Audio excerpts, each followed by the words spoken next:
अस्सलाम वालेकुम, कैसे हैं आप सब। तो आज हम स्टार्ट करने जा रहे हैं एक्सरसाइज 4B का क्वेश्चन नंबर 5। तो मेरे पास ये थिंक न्यू सिलेबस मैथमेटिक्स की बुक 2 है और उसका ये चैप्टर नंबर 4 चल रहा है। मैंने इस चैप्टर के नेम से एक सेपरेट प्लेलिस्ट बनाई हुई है, उसका लिंक भी नीचे डिस्क्रिप्शन में दिया हुआ है ताकि आप लोगों को इस चैप्टर से रिलेटेड तमाम सोल्यूशंस एक जगह पर आसानी से इसी प्लेलिस्ट में मिल सकें। इसके अलावा आपको डिस्क्रिप्शन में मेरे सोशल अकाउंट्स के लिंक यानी मेरी फेसबुक प्रोफाइल, मेरी इंस्टाग्राम प्रोफाइल और मेरा ईमेल आईडी भी मिल जाएगा। आप इन्हीं अकाउंट्स के थ्रू अपने क्वेश्चंस को, सजेशंस को मुझ तक भी पहुंचा सकते हैं। तो आइए स्टार्ट करते हैं क्वेश्चन नंबर 5 को। तो क्वेश्चन नंबर 5 की स्टेटमेंट में लिखा हुआ है expand each of the following expressions. तो आपको कहा जा रहा है कि क्वेश्चन नंबर 5 के नीचे पार्ट्स में डिफरेंट एक्सप्रेशंस दी गई हैं, आपने इन तमाम एक्सप्रेशंस को एक्सपेंड करके दिखाना है। एक्सपेंड करने का मतलब होता है ब्रैकेट्स को ओपन करना या आप यूं भी कह सकते हैं ब्रैकेट्स को हटाना। आप देख सकते हैं हर पार्ट में जो एक्सप्रेशंस लिखी हुई हैं वो राउंड ब्रैकेट्स के इनसाइड लिखी हुई हैं और हर पार्ट में जो दो राउंड ब्रैकेट्स हैं वो आपस में मल्टीप्लाई हो रही हैं या आप यूं भी कह सकते हैं राउंड ब्रैकेट्स के इनसाइड जो चीज़ें लिखी हुई हैं वो आपस में मल्टीप्लाई हो रही हैं। तो यहाँ पे हमने जब इन ब्रैकेट्स को ओपन करना है तो इसका मतलब ये है कि हमने इन एक्सप्रेशंस को आपस में मल्टीप्लाई करवाना है, तभी हम इनकी ब्रैकेट्स को खत्म कर पाएंगे, इनको ओपन कर पाएंगे और इसी को हम एक्सपेंड करना कहेंगे। तो आइए स्टार्ट लेते हैं हम ए वाले पार्ट से। तो ए वाले पार्ट में सबसे पहली ब्रैकेट में लिखा हुआ है x+3, ये एक एक्सप्रेशन है जो कि मल्टीप्लाई हो रही है अगली वाली एक्सप्रेशन से जो कि राउंड ब्रैकेट में लिखी हुई है x+7 और राउंड ब्रैकेट क्लोज। तो मैंने आपको ये चीज़ बताई हुई है कि जब भी आपने इस तरीके से दो ब्रैकेट्स में लिखी हुई एक्सप्रेशंस को मल्टीप्लाई करना होता है तो हम एक खास रूल फॉलो करते हैं, उसी की मदद से हम आसानी से इन एक्सप्रेशंस को मल्टीप्लाई करवा पाते हैं। तो वो रूल ये होता है कि आपके पास जो सबसे पहली ब्रैकेट में पहली टर्म लिखी हुई है आप सबसे पहले उसको लिखें। जैसे सबसे पहले ब्रैकेट में लिखा हुआ है x, अब आपने इस x को अगली ब्रैकेट में लिखी हुई हर चीज़ के साथ मल्टीप्लाई करवाना होता है, यानी एक तरह का आप यूँ कह सकते हैं इस कंप्लीट ब्रैकेट के साथ मल्टीप्लाई करवाना होता है। तो इसलिए हम इसके आगे लिख देते हैं x मल्टीप्लाई बाय x+7। तो बेसिकली जब भी आपने दो एक्सप्रेशंस को मल्टीप्लाई करवाना है तो पहली ब्रैकेट की हर टर्म को अगली ब्रैकेट की तमाम टर्म्स के साथ मल्टीप्लाई करवाना पड़ता है, इसलिए हम पहली टर्म को यहाँ पर लिख रहे हैं और उसके बाद आगे उस पूरी ब्रैकेट को मेंशन कर रहे हैं और अगले स्टेप में हम इस x को अंदर लिखी हुई तमाम टर्म्स के साथ मल्टीप्लाई करवा देंगे। अब आपने अगला स्टेप ये लेना होता है कि पहली ब्रैकेट में जो नेक्स्ट टर्म है उसको आपने साइन के साथ लिखना होता है। तो नेक्स्ट टर्म है +3, तो आप इसको लिखेंगे +3 और अब इसको भी अगली कंप्लीट ब्रैकेट के साथ आपने मल्टीप्लाई करवा देना है, तो इसलिए आगे लिखूंगा 3 मल्टीप्लाई बाय x+7। तो इस तरीके से आपने एक्सप्रेशंस को मल्टीप्लाई करना होता है, हर टर्म को अगली ब्रैकेट की तमाम टर्म्स के साथ मल्टीप्लाई करवाने के लिए आपको इस तरह लिखना पड़ता है। अब आप यहाँ पे ब्रैकेट्स ओपन करें और जब आप जानते हैं जब ब्रैकेट्स ओपन करते हैं तो जो भी चीज़ बाहर लिखी होती है वो अंदर लिखी हुई तमाम चीज़ों के साथ मल्टीप्लाई होती है। तो जब हम पहले ब्रैकेट्स को ओपन करेंगे तो यहाँ पे x लिखा हुआ है पॉजिटिव x, तो ये पॉजिटिव x पहले x के साथ मल्टीप्लाई होगा। तो पॉजिटिव x कितना हो जाएगा मल्टीप्लाई होने के बाद x²। इस तरह ये पॉजिटिव x पॉजिटिव 7 के साथ मल्टीप्लाई करेंगे तो प्लस प्लस प्लस ही होता है और x मल्टीप्लाई बाय 7 कितना हो जाएगा 7x। तो यहाँ पे अब देखिए मैंने ब्रैकेट्स हटा दिए, एक तरह का मैंने ये पहली ब्रैकेट्स को एक्सपेंड कर दिया है। अब आगे भी ऐसे करना है, पॉजिटिव 3 को अंदर लिखी हुई तमाम चीज़ों के साथ मल्टीप्लाई करवाना है। तो पॉजिटिव 3 को जब x के साथ मल्टीप्लाई करवाऊंगा तो ये आ जाएगा पॉजिटिव 3x और पॉजिटिव 3 को जब पॉजिटिव 7 के साथ मल्टीप्लाई कराऊंगा प्लस प्लस प्लस ही होता है तो प्लस ही लिखेंगे और 3 7 टाइम्स कितना हो जाएगा वो हो जाएगा 21।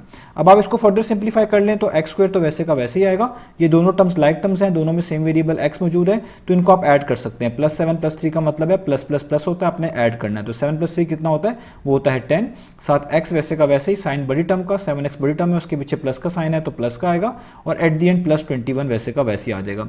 इससे आगे आप इनको सिंप्लीफाई नहीं कर सकते। आप देखिए ब्रैकेट्स हट चुकी हैं, इसी को हम कहते हैं हमने इसको एक्सपेंड कर लिया। तो ये हो गया हमारा ए पार्ट। अब चलते हैं इसके बी पार्ट की तरफ। अब आपके सामने पार्ट नंबर बी आपको लिखा हुआ नजर आ रहा है। तो पार्ट नंबर बी में भी दो एक्सप्रेशंस आपके पास गिवन है जो कि दोनों राउंड ब्रैकेट्स में लिखी हुई हैं, इनका प्रोडक्ट हमने फाइंड आउट करना है यानी इनको मल्टीप्लाई करके दिखाना है। तो जिस तरह ये पार्ट में समझाया है वैसे ही करेंगे कि सबसे पहली ब्रैकेट की जो पहली टर्म है वो है 4y, इसको लिखेंगे और इसको आगे कंप्लीट ब्रैकेट से मल्टीप्लाई करेंगे, जो न्यू ब्रैकेट है हमारे पास जिसमें 3y + 5 लिखा हुआ है। तो हम इसके आगे लिख देंगे 4y multiply by 3y + 5 bracket close. अब हम क्या करेंगे, पहली ब्रैकेट में जो दूसरी टर्म है उसको साइन के साथ लिखेंगे, वो है +1 और इसको भी जो आगे ब्रैकेट थी जिसमें 3y + 5 लिखा हुआ है इसी कंप्लीट के साथ मल्टीप्लाई करवा देंगे। तो लिख देंगे 1 मल्टीप्लाई बाय 3y + 5। अब आपको पता है कि अगर हम यहाँ पर ब्रैकेट्स को ओपन करेंगे तो ये जो बाहर 4y लिखा हुआ है इसको अंदर लिखी हुई तमाम टर्म्स के साथ मल्टीप्लाई करवाना पड़ेगा। तो करते हैं स्टार्ट। तो ये पॉजिटिव 4y है, ये पॉजिटिव 3y है, प्लस प्लस प्लस ही होता है यानी पॉजिटिव टर्म ही आएगी। तो 4y को 3y से मल्टीप्लाई करवाएंगे तो 4 टाइम्स 3 जो हो जाएगा वो हो जाएगा 12 और y टाइम्स y कितना हो जाएगा y स्क्वायर, ये हो गया पॉजिटिव 12y स्क्वायर। अब पॉजिटिव 4y को पॉजिटिव 5 के साथ मल्टीप्लाई करेंगे तो प्लस प्लस प्लस ही होता है, यहाँ पे प्लस लिख दें, 4 मल्टीप्लाई बाय 5 20 होता है और ये वाला y साथ वैसे का वैसे ही आ जाएगा। आगे भी ब्रैकेट्स ओपन करनी है तो बाहर +1 लिखा हुआ है, +1 को अंदर लिखी हुई तमाम टर्म्स के साथ मल्टीप्लाई करवाना पड़ेगा। तो +1 को 3y के साथ मल्टीप्लाई करेंगे, दोनों पॉजिटिव टर्म है तो आंसर तो पॉजिटिव ही आएगा। तो 1 टाइम्स 3 होता है 3 और साथ y वैसे का वैसे ही, और इस तरह पॉजिटिव 1 को पॉजिटिव 5 के साथ मल्टीप्लाई करेंगे तो प्लस प्लस प्लस ही होगा, यहाँ पे प्लस लिखें और 1 5 टाइम्स कितना होता है वो होता है 5। अब आगे आप देखें, अब 12y स्क्वायर को वैसे का वैसे उतार लें और ये दोनों टर्म्स को हम ऐड कर सकते हैं, ये लाइक टर्म्स हैं, दोनों में same variable with same power आ रही हैं। तो प्लस प्लस प्लस यानी 20 + 3 करेंगे तो आपके पास हो जाएगा 23, साथ y वैसे का वैसे ही, साइन बड़ी टर्म का यानी 20y का उसके पीछे प्लस है तो प्लस, और आखिरी वाली टर्म पॉजिटिव 5 वैसे का वैसे लिख लेंगे। तो इससे आगे हम सॉल्व नहीं कर सकते, हमने ब्रैकेट हटा दी है, इसी को हम एक्सपेंड करना कहते हैं। तो ये हमने बी पार्ट भी कर लिया। अब चलते हैं इसके नेक्स्ट पार्ट की तरफ। तो अब हम कर लेते हैं पार्ट नंबर सी। तो पार्ट नंबर सी में भी दो एक्सप्रेशंस गिवन है राउंड ब्रैकेट्स में, जो कि जिनका प्रोडक्ट हमने फाइंड आउट करना है, जिनको मल्टीप्लाई करके दिखाना है। तो हम सेम प्रोसेस से करेंगे। सबसे पहले हम क्या करेंगे, आप देखें पहली ब्रैकेट में एक्सप्रेशन लिखी हुई है t+1, दूसरे में लिखी हुई है t-8।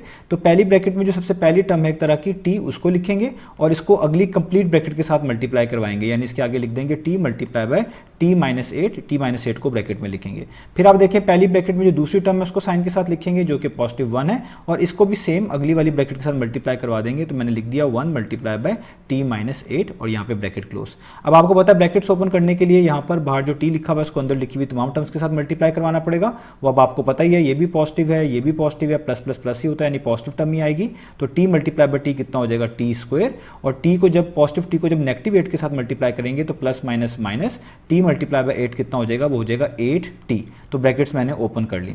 अब यहाँ पे भी ऐसे करना है कि 1 को अंदर लिखी हुई तमाम टर्म्स के साथ मल्टीप्लाई करवाना और ब्रैकेट्स खत्म कर देनी है। तो +1 को t के साथ मल्टीप्लाई करूंगा तो ये हो जाएगा +1t, और +1 को -8 के साथ मल्टीप्लाई करूंगा तो प्लस माइनस माइनस 1 8 टाइम्स कितना होता है, वो होता है 8।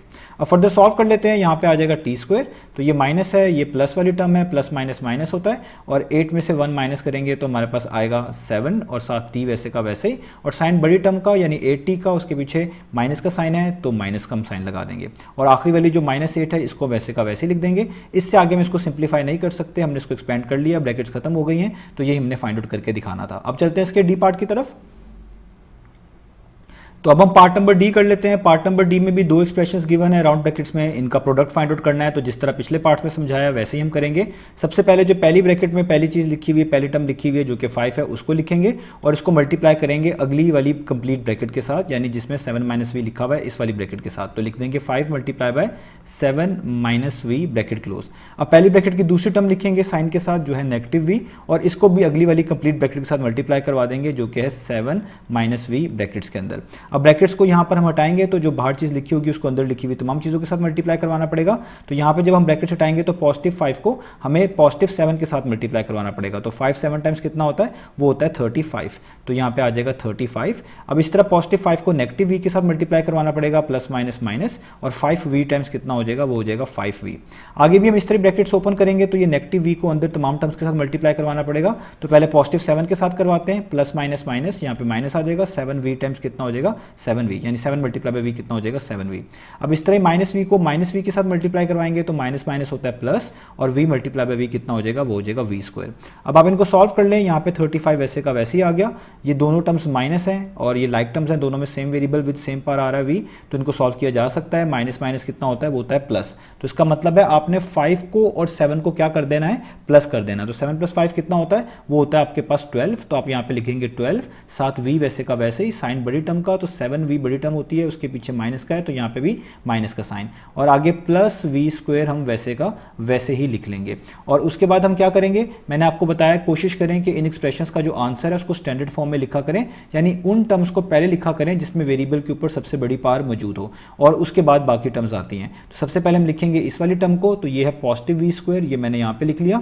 आप इस पॉजिटिव के साइन को यूज़ भी कर सकते हैं, ना भी यूज़ करें तो भी ठीक है। उसके बाद देखें कि v स्क्वायर से छोटी पावर कौन सी बनती है, v⁻1, फिर इसको लिखें जो कि है -12v, ये पूरी टर्म -12v लिखेंगे, और एट दी एंड हम हमेशा कांस्टेंट लिखते हैं, ये 35 है तो हम लिख देंगे +35। तो ये हमने इन दो एक्सप्रेशंस का भी प्रोडक्ट फाइंड आउट कर लिया, और ब्रैकेट्स हट चुकी हैं, इसका मतलब हमने इनको एक्सपेंड कर लिया। तो इस तरीके से हमने इन क्वेश्चंस को करना था। तो उम्मीद है आपको ये कंप्लीट जो है तमाम के तमाम पार्ट समझ आ गए होंगे। इंशाल्लाह नेक्स्ट वीडियो से मिलेंगे बाकी सॉल्यूशंस के साथ।